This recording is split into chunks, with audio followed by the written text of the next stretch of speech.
As you can see, it's quite dark outside at the moment, and it will take me around 2 hours to reach the Sultanpur National Park. It's 90 kilometers from the place I live in, which is Greater Noida. So I will try my luck with the new lens I've got along with Z7 Mark II to get some amazing images for you all. Let's see how it goes.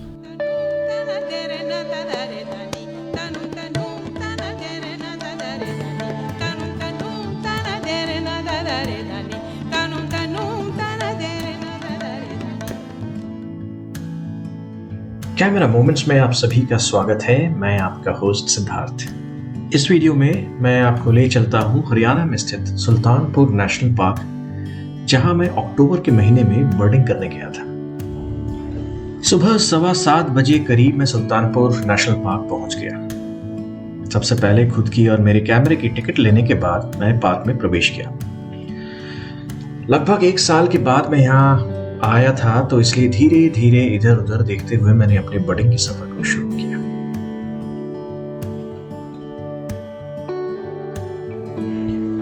जिन्हें पता नहीं उनके लिए मैं बता दूं कि Sultanpur national park Haryana के गुड़गांव जिले में स्थित है। यह उद्यान दिल्ली से 50 किलोमीटर तथा गुड़गांव से 15 किलोमीटर दूर है। सुल्तानपुर राष्ट्रीय उद्यान में प्रवासी के साथ साथ स्थानिक पक्षी भी पाए जाते हैं, जिसके चलते पक्षी प्रेमियों के बीच यह उद्यान विशेष रूप से लोकप्रिय है। उद्यान के भीतर अवस्थित सुल्तानपुर झील को वर्ष 1971 में वाइल्ड लाइफ प्रिजर्वेशन एक्ट के तहत सैंक्चुरी का दर्जा दिया गया, और तो और जुलाई 1991 में वन्यजीव संरक्षण अधिनियम के तहत इसे राष्ट्रीय उद्यान का यानी कि नेशनल पार्क का दर्जा दिया गया। है ना ये इंटरेस्टिंग?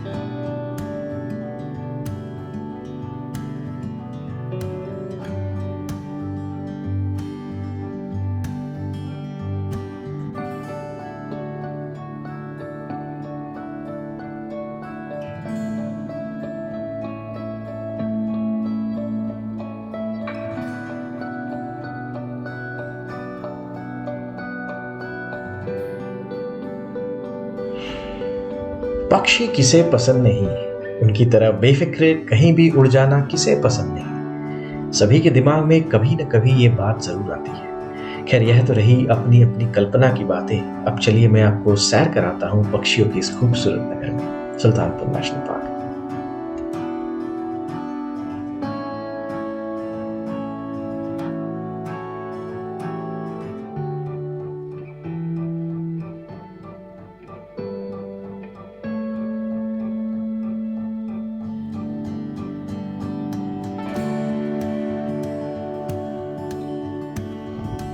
सुबह की हल्की सुनहरी धूप ने मानो आबो हवा में एक समा दिया था, और फोटोग्राफी के लिए ऐसी सॉफ्ट लाइट बिल्कुल अनुकूल होती है। धीरे धीरे गुलाबी मौसम का मजा लेते हुए और पक्षियों की तलाश में मैंने अपने इस सफर को जारी रखा।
पहले वॉच टावर तक का पड़ाव पार करने के बाद थोड़ा रुका और आसपास के वेटलैंड एरिया को देखते हुए एक अल्प विराम लिया।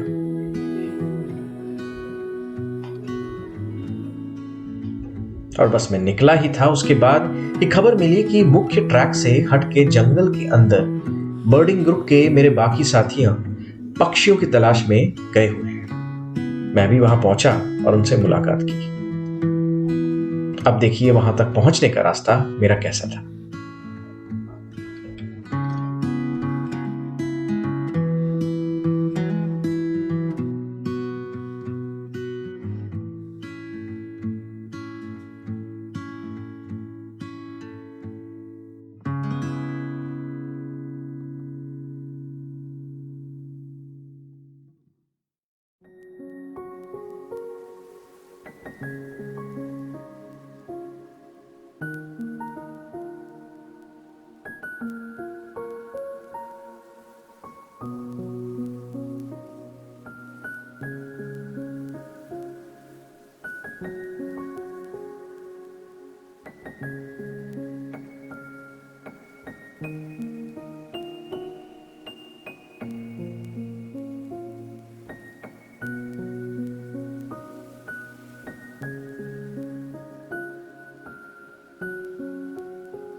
अब तक के सफर में मैंने किसी पक्षी की तस्वीर नहीं ली थी और पार्क के अंदर लैंडस्केप का आनंद लेने में मशगूल था।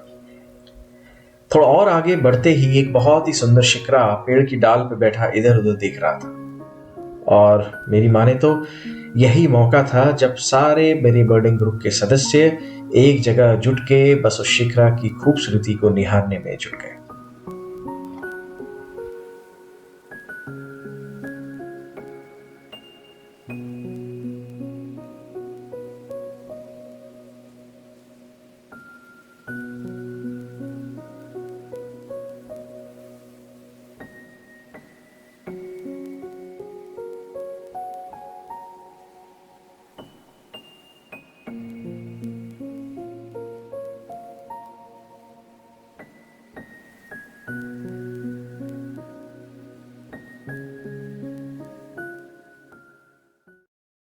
शिक्रा को अंग्रेजी में बैंडेड गोशॉक कहते हैं और अब वक्त आ गया था कि मैं अपने नए Nikon 400mm Z 4.5 prime lens को यूज करूं। अब जो वीडियो आप देख रहे हैं वो मैंने बिना किसी ट्राइपॉड के सहारे हैंडल्ड ली है अपने निकॉन Z7 Mark II कैमरे को यूज करते हुए। लाइट वेट होने के साथ ही शानदार ऑप्टिक्स का प्रदर्शन इस लेंस में आपको देखने को मिलता है। लेंस चाहे जैसा भी हो, अच्छी लाइट का होना बहुत जरूरी है और किस्मत ने उस दिन मेरा साथ पूरा दिया।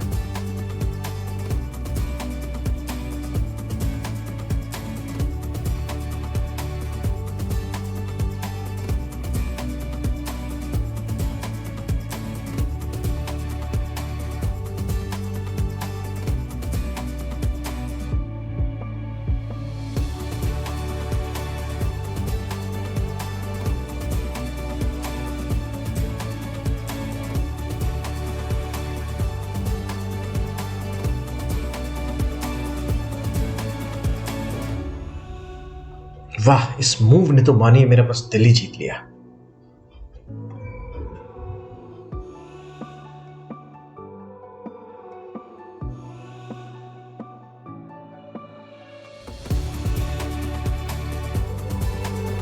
अपने बर्डिंग ग्रुप के साथ सफर को आगे बढ़ाते हुए अब बढ़ चला था एक हाइड आउट स्ट्रक्चर के पास जो मेन वेटलैंड एरिया के पास स्थित है। पर रास्ते में ही दूर बैठा एक कॉर्मोरेंट दिखा जिसे देख मुझे एक वर्टिकल कंपोजिशन बनाने का मन कर गया और तुरंत ही मैंने एक तस्वीर ले डाली।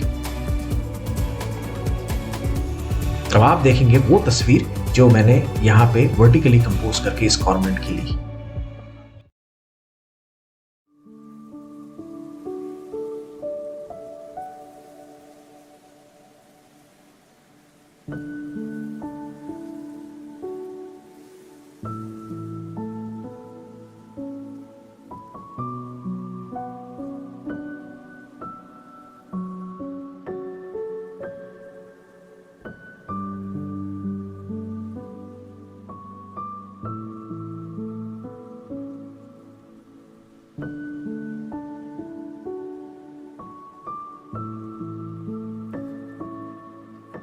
कुछ वक्त हाइड आउट पे बिताया और आसपास के नज़ारों का आनंद लेते हुए कुछ तस्वीरें भी खींची।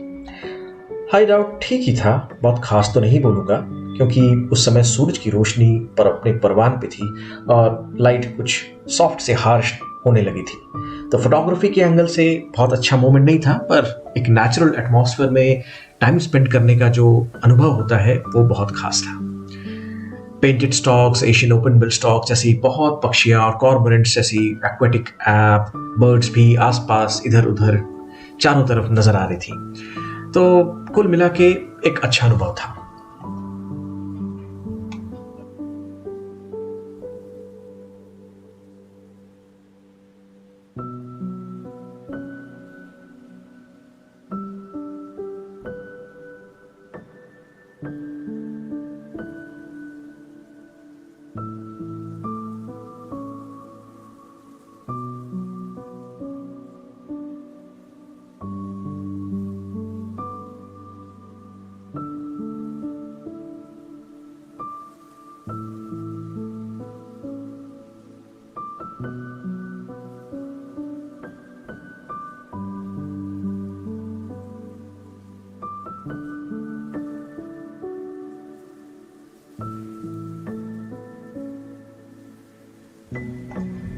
एक खास तस्वीर मैं आपको दिखाना चाहूंगा जो शायद आपको भी अच्छा लगे। एक हैबिटेट शॉट है, बहुत सारे पक्षी एक पेड़ पे बैठे हुए हैं, आराम कर रहे हैं। इसमें आप अधिक तौर पे painted stock, Asian open bill stock, cormorants ऐसी काफी वैरायटीज की पक्षियां देख रहे हैं।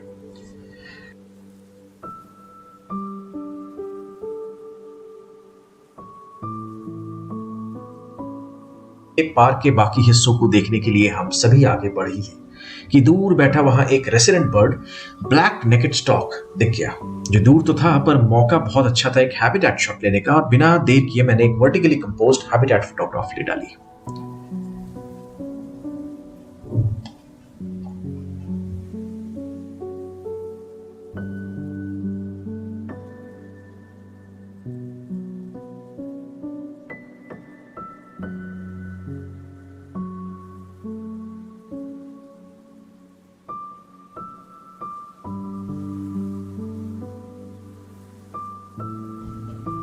बस यूं ही प्रकृति की सौंदर्यता का लुत्फ उठाते हुए मैं धीरे धीरे वेटलैंड एरिया से ड्राई लैंड एरिया की ओर बढ़ने लगा था। और चलते चलते इसी दौरान मैंने बहुत तस्वीरें भी ली, जिसमें मुख्य तौर पे सारे हैबिटेट शॉट्स हैं। उम्मीद करता हूं ये सारी तस्वीरें आपको दिलचस्प लगेंगी।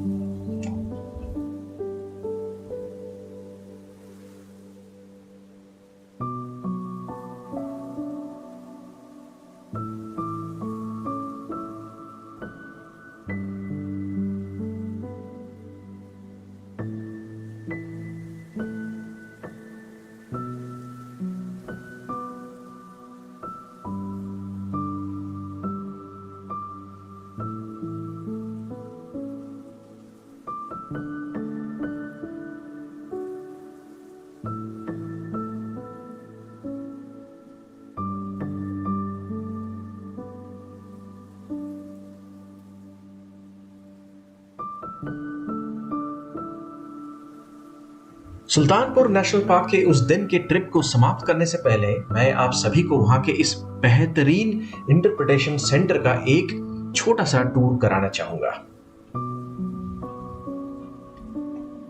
इसमें सभी तरीके के पक्षियों का एक मॉड्यूलर वर्जन रखा हुआ है, जिसे आप देख के इनके फिजिकल कैरेक्टरिस्टिक्स को समझ सकते हैं। इनके बारे में कुछ जानकारियां भी लिखी हुई हैं जो आप पढ़ के समझ सकते हैं। और तो और यहाँ पे एक ऐसा सिस्टम भी है जहाँ पे कुछ बटन्स लगे हुए हैं जिन्हें आप प्रेस करने पे उस बर्ड की एक्चुअल साउंड जो है वो भी आप सुन सकते हैं, जिससे आपको पता चलेगा ये बर्ड कैसे आवाजें निकालता है और इसकी कैरेक्टरिस्टिक्स क्या है, इसका साइज क्या है, किस टाइप के हैबिटेट में रहना पसंद करता है, और ये सारी जानकारी आपको मिल सकती है यहाँ पे।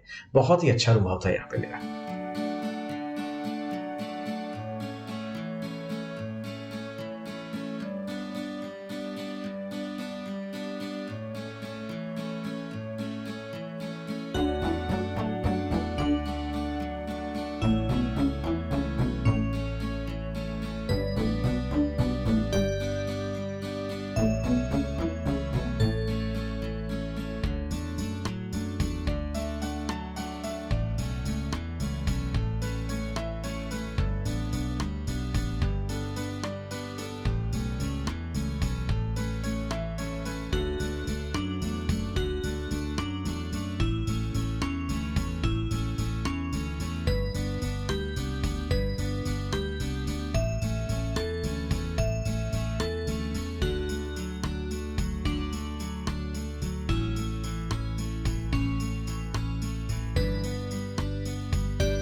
बस यहीं तक था मेरा और आपका आज का ये सफर सुल्तानपुर नेशनल पार्क का, और मैं उम्मीद करता हूँ कि आपको ये चलचित्र जरूर पसंद आया होगा। धन्यवाद।